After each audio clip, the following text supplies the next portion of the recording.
Hello friends, आता आपण बघणार आहोत आई आणि बाबा रिटायर होत आहेत याचा 19 फेब्रुवारीचा एपिसोड रिव्ह्यू.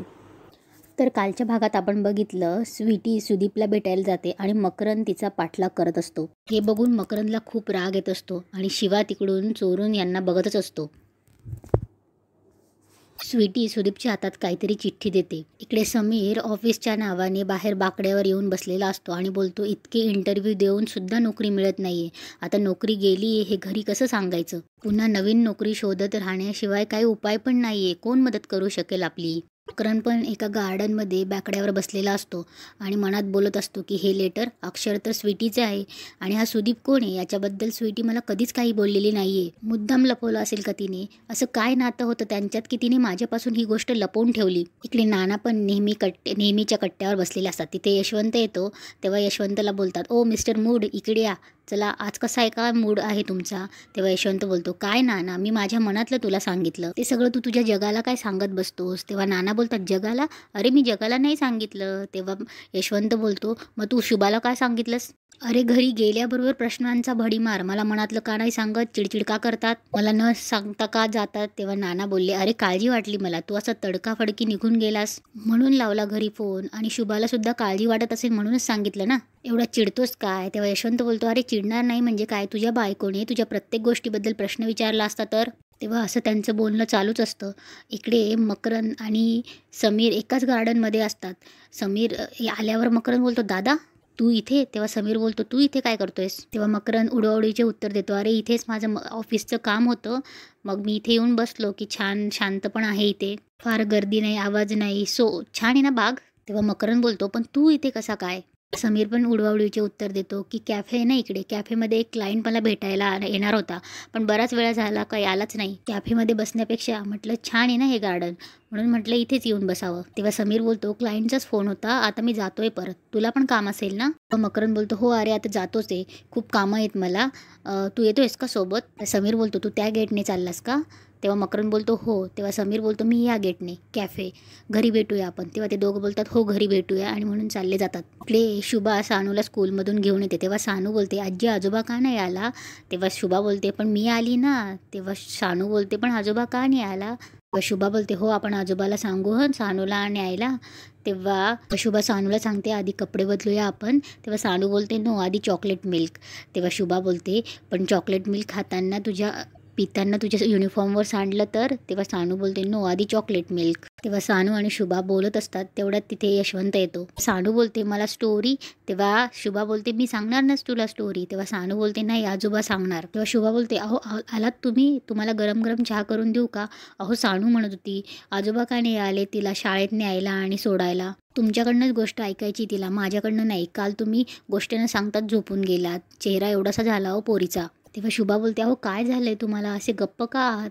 माझ्याशी बोलत नाही ते ठीक आहे, पण त्या पोरीशी सानूशी तर बोला. शुभा बोलत असते तेवढ्याच शुभाच्या छातीत दुखायला लागतं. तिच्या हातात जे सानूचे बूट असतात ते खाली पडतात आणि शुभा ओरडायला लागते. तेवढ्यात यशवंत जागेवर येतो. हे स्वप्न असतं ते लक्षात येतं त्याच्या. तेवढ्यात शुभा बोलते, अहो असं काय झालं तुम्हाला, ओरडलात का तुम्ही? तेव्हा यशवंतच्या छातीत दुखायला लागतं. तेव्हा शुभा बोलते, अहो काय होतंय तुम्हाला, काय झालं तुम्हाला? तेव्हा शुभा बोलते, या इथे बसा, किती घाम आलाय तुम्हाला, आपण डॉक्टरांकडे जाऊया का? मी फोन करू का डॉक्टरांना? तेव्हा यशवंत बोलतो, मला धडधडतंय का छातीत? तेव्हा शुभा बोलते, आपण डॉक्टरांकडे जाऊया का? मी डॉक्टरांना फोन करू का? तेव्हा यशवंत बोलतो, नाही नाही, मला फक्त पाणी दे. सानू पळत पळत यशवंतकडे जाते आणि बोलते, आजोबा मी तुझ्याशी कट्टी आहे. तेव्हा यशवंत बोलतो, का रे बाळा, मी तुला घ्यायला नाही आलो म्हणून? तेव्हा सानू बोलते, आणि सोडवायलाही नाही आला. तेव्हा यशवंत बोलतो, उद्या येईल हां बाळा, उद्या येईल. तेव्हा सानू बोलते, आणि स्टोरी? तेव्हा यशवंत बोलतो, स्टोरी पण सांगेल ना उद्या. तेव्हा शुभा यशवंतला पाणी देते. तेव्हा शुभा बोलते, पाणी घ्या, किती घाम आलाय तुम्हाला, आता कसं वाटतं तुम्हाला? तेव्हा यशवंत बोलतो, आता बरं वाटतंय. तेव्हा यशवंत बोलतो, तुला कसं वाटतं, बरं आहे ना, तू टेन्शन घेऊ नकोस कसलं. तेव्हा शुभा बोलते, मला काय झालंय? तेव्हा शुभा सानूला यशवंताच्या मांडीवरून उतरवते आणि बोलते, सानू ये इकडे, आणि तुम्ही आत जाऊन पडा, जरा आराम करा. इकडे समीर गार्डनमध्ये बसलेला असतो. तेवढ्यात त्याला एक कपल दिसतं आणि ते भांडत असतं.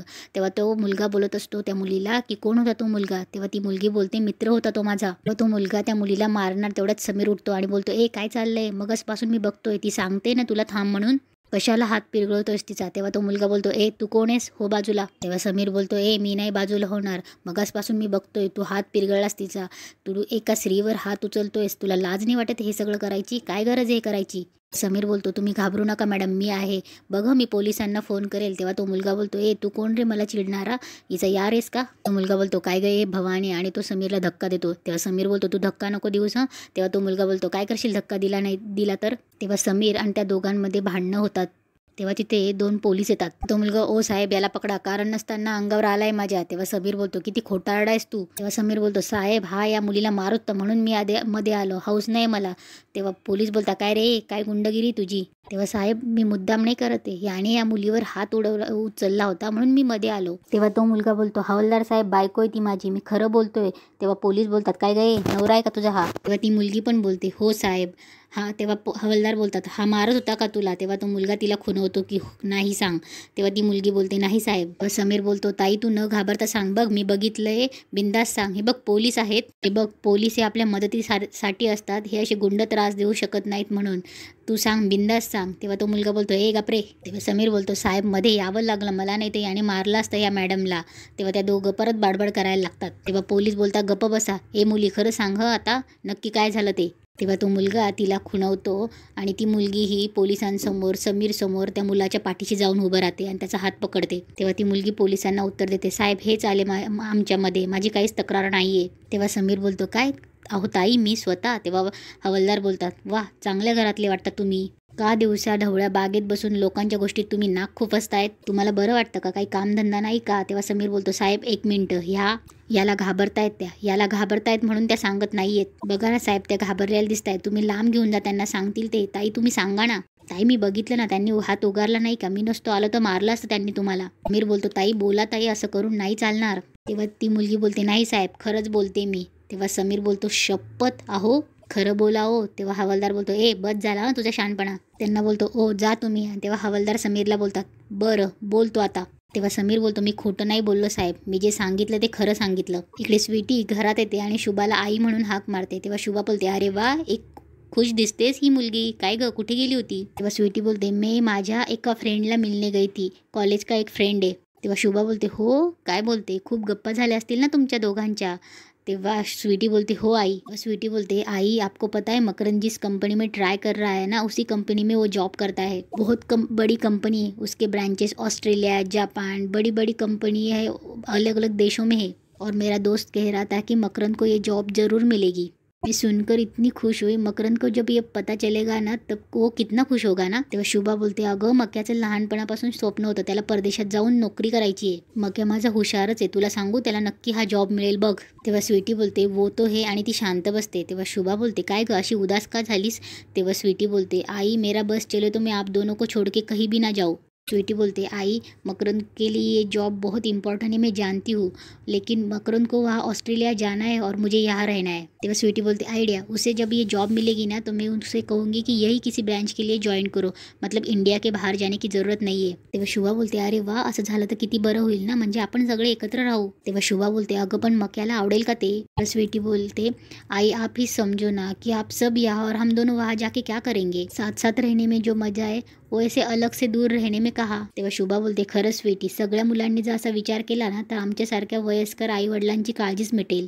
आम्हालाही वाटतं ग आमच्या मुलांनी आपल्या सोबतच राहावं. तेव्हा स्वीटी बोलते, आपही समजाव ना. तेव्हा शुभा बोलते, अगं आजच्या नव्या जमान्याची मुलं आहात तुम्ही, तुमच्याही आमचीच असलात तरी नव्या दमाची तरुण मुलं आहात तुम्ही, तुम्हाला तुमच्या पंखातली ताकद आजमावून बघण्याची इच्छा असणारच ना. त्याचबरोबर त्याच बळावर तुम्ही उंच झेप घ्यावी अशी आमच्या आई वडिलांची इच्छा असते, आम्हाला त्यातच कौतुक असतं. आमची फक्त एकच अपेक्षा असते ग, कितीही उंच भरारी घेतली ना तरी घरट्याला विसरायचं नसतं. तेव्हा स्वीटी बोलते, हम दोनों आपको भुला दे, ऐसे सपने भी नहीं हो सकता.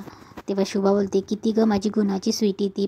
तेव्हा स्वीटी बोलते, आई मेरे दोस्त ने जो बताया ये मकरंद को मत बताना हाँ, उसके लिए सरप्राईज आहे. इकडे मकरंद बाकड्यावर बसून स्वीटीच्या त्याच विचारांमध्ये असतो. सुधी पण स्वीटीचं जे बोलणं चालू असतं तेच मकरंदला आठवत असतो. तेवढ्यात तिथे मकरंदच्या पाठी शिवा येतो. तेव्हा शिवा मकरंदजवळ बाकड्यावर बसतो आणि बोलतो हॅलो ब्रदर. तेव्हा मकरंद त्याच्याकडे बघतो आणि उभा राहतो. तेव्हा मकरंद बोलतो तू. तेव्हा शिवा त्याचा हात पकडतो आणि बोलतो अरे यार बैठ जाओ यार, तुम इस वक्त यहाँ पे ऐसे क्यों बैठे और हाँ तुम्हारे चेहरे पे 12 क्यों बजे है, कुछ देख लिया क्या तूने, कहीं स्वीटी को उसके बॉयफ्रेंड के साथ देखा तो नहीं. मकरंद चिडतो आणि बोलतो ए. तेव्हा शिवा बोलतो सॉरी सॉरी. तेव्हा शिवा मकरंदला स्वीटी विषयी भरवतच असतो आणि मकरंदला सांगतो को तुम स्वीटी को नहीं जानते जितना मैं जानता हूँ और अभी तो जो तुमने देखा ना वो कई सालों से होता आ रहा है. तेव्हा बोलतो बेचारा मकरंद शादी करके पूरा फस गया है. तेव्हा मकरंद उठून त्याचं कॉलर धरतो. तेव्हा मकरंद बोलतो तुला हजारदा सांगितलंय थोबाडा बंद ठेवत जा, कळत कसं नाही तुला. तेव्हा शिवा बोलतो छोड़ मुझे, मेरा गला पकड़ के कुछ नहीं होगा, अगर हिम्मत है ना तो उसके अपनी बीबी को जाके पूछ उछे. आणि बोलतो कि ये जो लड़का देखा ना उसी से हम स्वीटी को दूर रखना चाहते थे और उसके लिए भी हमने शादी दूसरे घर उसकी तय की थी, लेकिन नहीं, उसकी शादी हो इसके पहले तुम्हारी एंट्री हो गई और तू उस स्वीटी के जाल में फंस गया. अरे तूने तो अपने हाथों से अपने पैरों पे कुल्हाड़ी मार ली है, अब देख स्वीटी कैसे तुझे नाच नचाती है. तेव्हा तिथून हसत निघून जातो. आणि सीमा बोलत असते की काय करू, हा सगळा पगार नारडा खाऊन बसतो. सीमा विचारत असते तेव्हा सीमाच्या मैत्रिणीचा तिला फोन येतो आणि बोलते की सगळ्या म्हणता की आपण बाहेर डिनरला जाऊया. तेव्हा सीमा बोलते आज का. तेव्हा तिची मैत्रीण बोलते हो रात्री तिथेच भेटू आणि TTMM करू. तेव्हा सीमा बोलते TTMM. तेव्हा तिची मैत्रीण बोलते बरं मग कॉन्ट्री करू, बाय द वे तुझी पार्टी राहिली. तेव्हा सीमा बोलते माझी कसली पार्टी. तेव्हा सीमाच्या मैत्रिणीचं आणि सीमाचं रात्रीच्या डिनरचं बोलणं चालूच असतं. तेव्हा सीमा काहीतरी प्रॉब्लेम सांगून तुम्ही जा, मी नंतर नक्की करूया असं म्हणून कटवते आणि फोन ठेवते. तेव्हा सीमाला एक फोन येतो. तेव्हा सीमा फोनवर घाबरते आणि बोलते काय पोलीस, समीर काय झालं, हॅलो. तेवढ्यात फोन कट होतो आणि तिथेच एपिसोड संपतो.